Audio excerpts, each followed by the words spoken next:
So welcome back to All Around. Hope you are doing well. So today is our first English video, and today our topic is figurative language, which is very commonly used in poems. So let's get started. So figurative, there are two types of language: figurative language and literal language. Literally, like the words function exactly as defined. You don't have to go deep in the meaning to understand the meaning. Not like idioms. Use the word exactly like the car is blue. He caught the football. The bed is red. So you know the exact meaning. Now figuratively figure out what it means. This word suggests figure out what it means. So you have to figure out. I got you back. That means that does have a clear meaning. You are a doll. Of course you can't be a doll. You're a human being. Just comparing to your beauty to a doll. And there's something also called figures of speech. So our first thing we're going to learn today is simile. Simile means comparing a comparison of two things using like or as. Example are the Meryl twisted like a ribbon. She's as sweet as candy. Of course, a person can't be a sweet. Will you eat him so he's sweet like a candy? Just comparing her sweetness. The metal twisted. Can the metal actually twist like that? Just comparing it. Now important point about similes. Using like or as doesn't make a simile. Only like or as doesn't make a comparison must be made.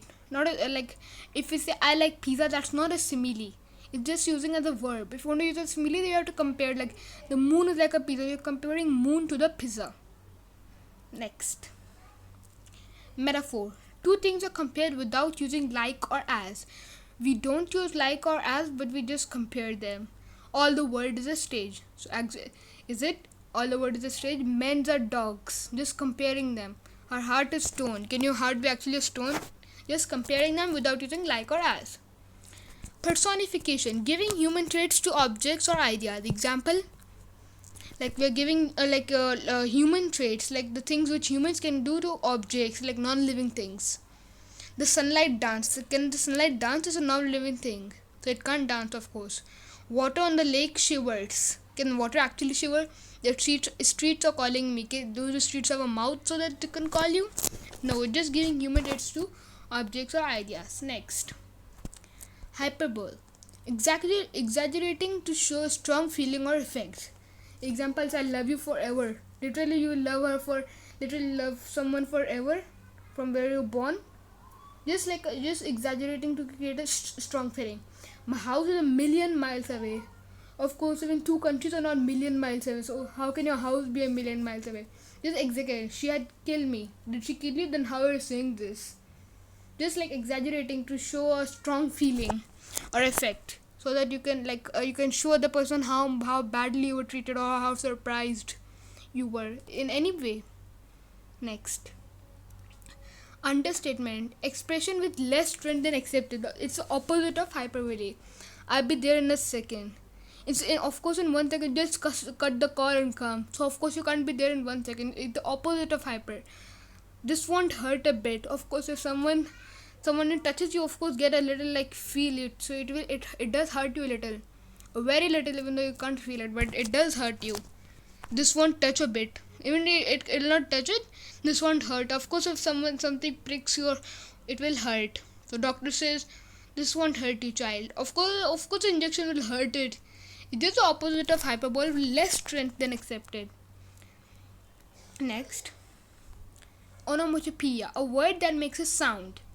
For example, we say splat, ping, slam, pop, pow.